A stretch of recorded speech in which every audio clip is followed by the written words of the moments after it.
Welcome to this seminar on Arctic leadership, and it is the third part 3 of these seminars. And today we will focus on Arctic strategic leadership.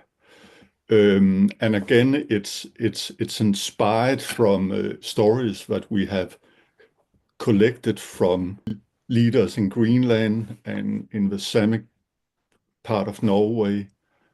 We collected all these stories and then we analyzed them and found like 10 themes, and we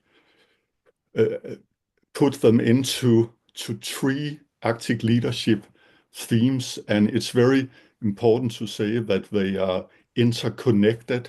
The first one is Arctic personal leadership, where we could see that for the leaders in Arctic, the local tradition, the local culture, and also this connection to nature is important.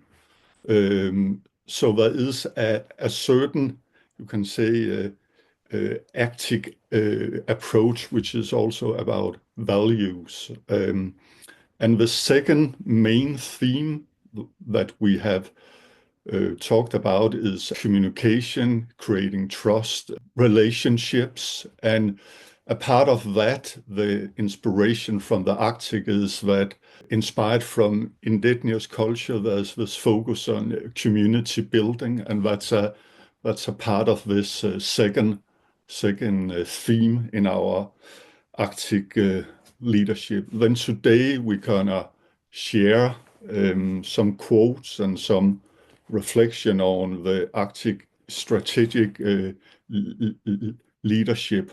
And just a very short to define, we often think about, or the more traditional way to think about strategy is a plan that we follow to reach a goal, but strategy is much more organic too. It's much more flexible. So you need to adjust all the time, and that will be a part of this presentation too, that people are sharing that. So it's not only a plan, it's also a way to adjust. Very short about the project, Your Story, Our Future, for those who haven't joined the first or second seminar. As Jens already mentioned, we have traveled to the Arctic, we have traveled to northern Norway, Alta, and we have traveled to Nuuk in Greenland and talked to different leaders.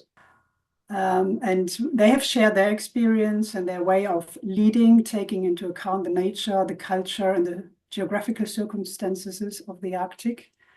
And I would like to say that I really appreciate that you were so open and share these stories with us.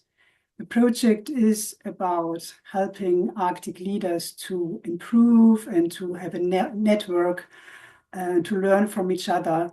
And so I think we can learn from that as well in different contexts. That's really nice. And it was very great to talk to you. Here are some of the people we have talked to. You see it's a long list, and some of them you've already quoted in the last webinars. So thank you very much to all of you. And today, looking at the strategic leadership, we would like to start with a quote from a Greenlandic leader and a Sami leader. And I give the word to Jens.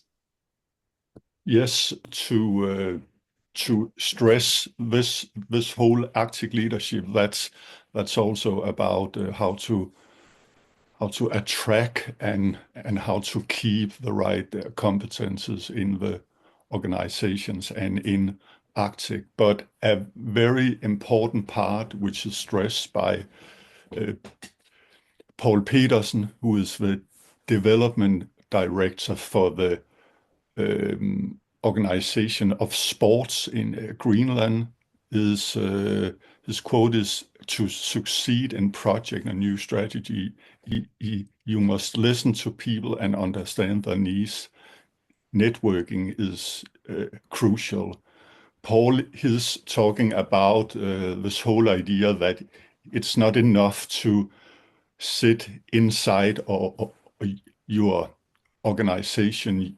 You need to be out there if you want to implement your strategy. So he really stressed the importance of being out there, talking to people, and really listening to their stories.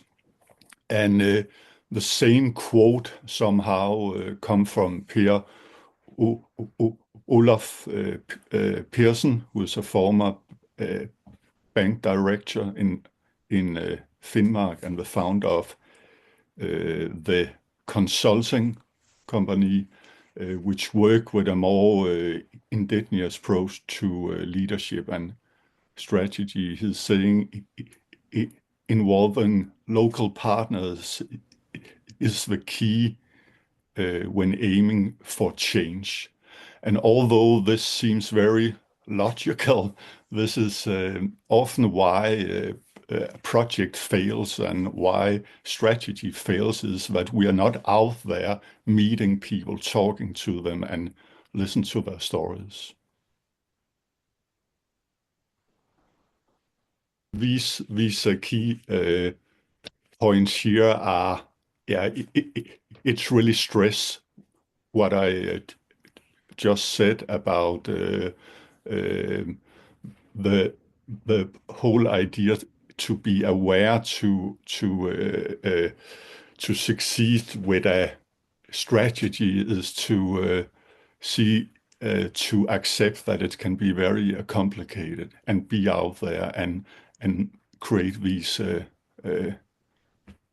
networks. And again, it's a very important approach from the Greenlandic and Samic communities, this whole idea of community building to succeed. And then we move over to how Arctic leaders take a holistic approach to both social responsibility and sustainability.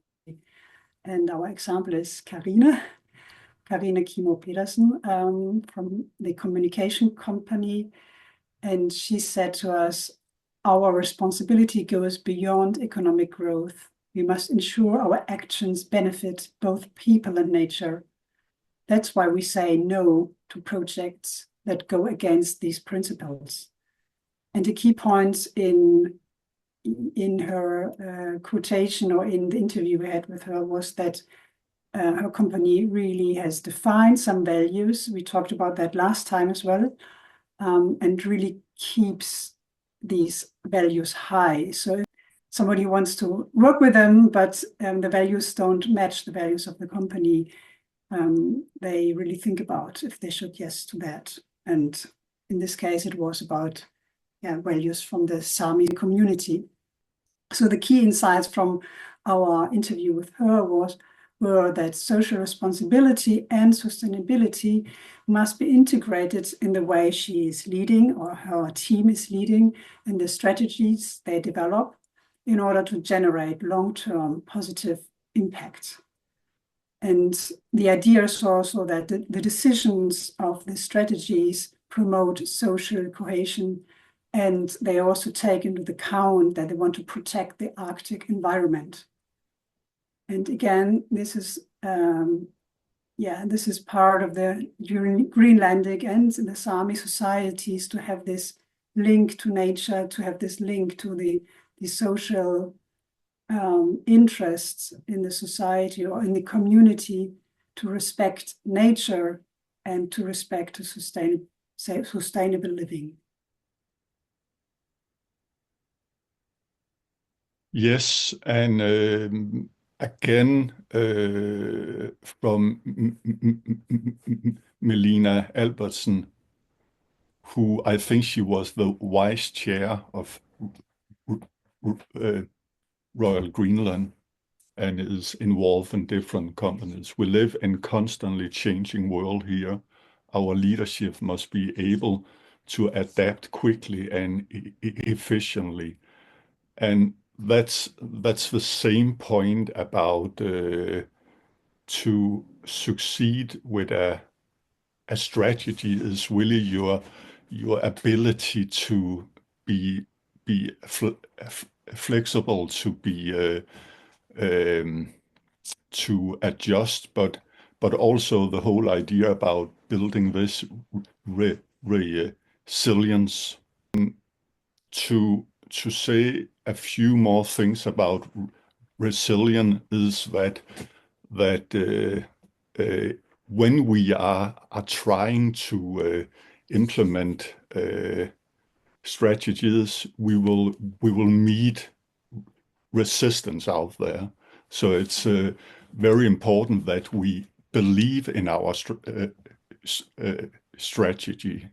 It's about having a resilient community, but also have that, I don't know, that strength yourself, so you can be out there, you can handle these challenges. Yes, and then we also talked to Berit Nielsen, Mayor of Nesseby in Finnmark. Her quote is, "Innovation is the key to survive in the Arctic. We must think ahead and find new ways to do things."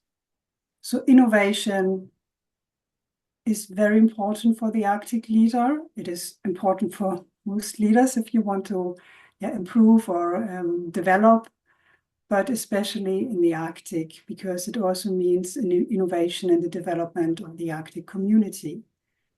And of course, there might be some challenges due to the nature, due to the remote places. And therefore, it's very important to be prepared, to think ahead, and maybe to try something new. And in a way, I think her quotation also links to one of Melina Abelson, that you have to adapt to changes and you have to, maybe find new ways to solve problems. And the key points from our interview with her were that that innovation and creativity are especially essential in the Arctic for developing new solutions and also to ensure a long-term sustainability. And she was thinking about new technologies, but she was also talking about creative approaches. And these creative approaches can actually help find new ways and maybe address issues such as climate change and resources, how to deal with these challenges. So the ability to adapt and innovate is deeply embedded in the Sami culture and also in the Greenlandic culture. You had to adapt, you had to find your solutions if you wanted to survive in the climate in your country. Yes, and this is Bjørn Bay Tegner, who is, I think, the first one we actually connected to in Greenland. And the whole way Bjørn has talking about this, the importance of to attract and to keep good competences. His quote is, "Investing in education is investing in the future. Our people need the right tools to grow and develop."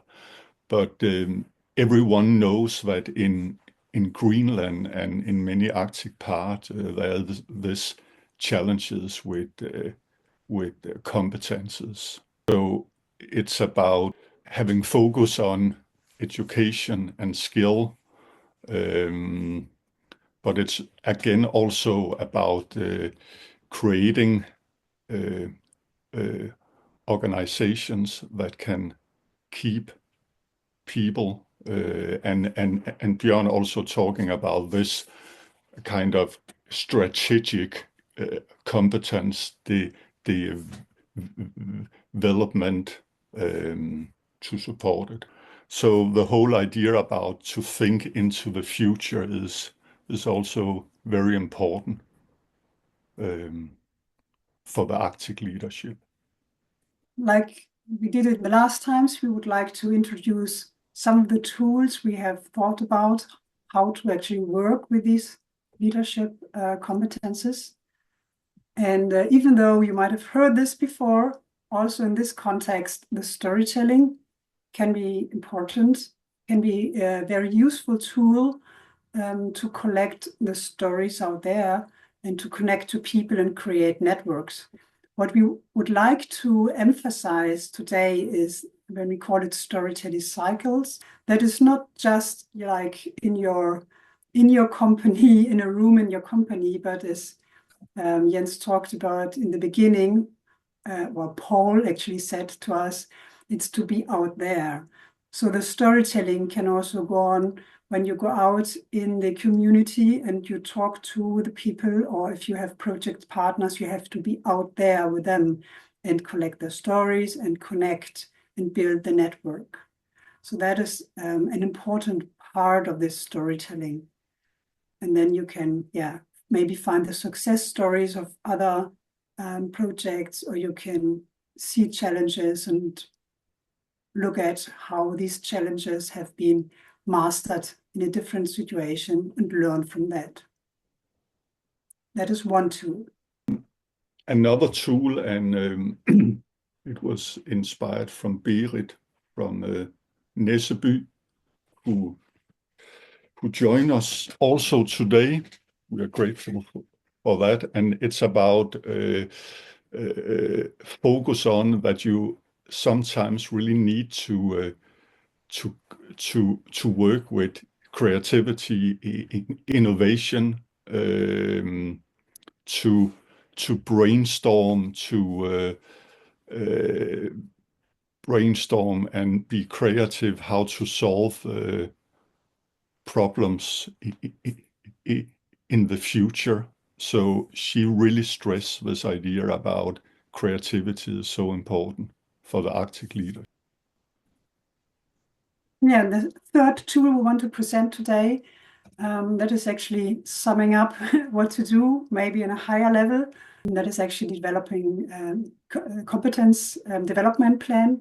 And again, it is about creating a strategy, maybe about finding the right competencies or defining what kind of competences are needed. So you have to provide the right education for your employees, the right opportunities to take these educations. That could also be like online if it's not possible to travel or have the education on site. And you should follow the employees in the progress. Maybe it's also about being aware of their interests, what would actually, trigger them and where are they most interested in. So that will also keep them, attract them as a worker, as an employee for your company, and help them to develop personally as well. So integrating local education priorities and also traditions in these plans are also very important. These were the three tools. We have some more developed, but for this webinar, we wanted to keep to 3 examples.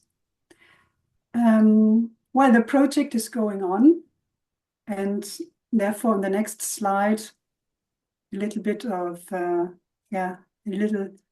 some information about a workshop we want to give in Nuuk in the beginning of May. And that is planned to work on site together with people we know from there. And Anneliese, you are involved as well and will give a talk, as I've heard. Yes, so this is some first information about that. We will, of course, post that on our homepage and on the social media as well. Jens, do you want to say more on that? no, I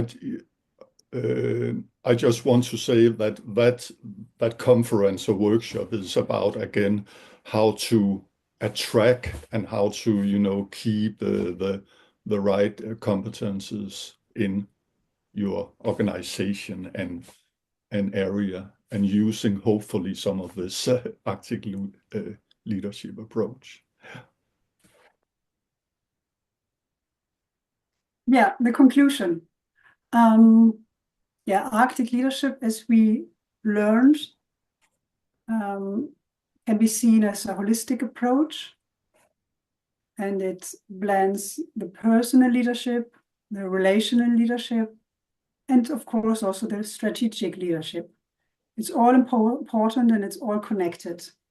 And you can also see that in the way some of the tools are working, they will help you to improve the leadership. And the leaders in the Arctic must be grounded in their nature, in culture, and they, collaborate efficiently, and they have learned to think strategically, so to achieve a long-term sustainability and to achieve innovation. And Arctic leaders can also drive meaningful change if they use tools as some of those we have presented, like storytelling. They work a lot with networking. They have focus on sustainability, innovation, and education. Yes, these are some of the conclusions of the 3 webinars. And of course, since they are so short, we could only give an introduction and an overview about the topics. But we thank you for your participation so far. And of course, we encourage you to continue the dialogue with each other. And you're also welcome to contact us and continue the dialogue.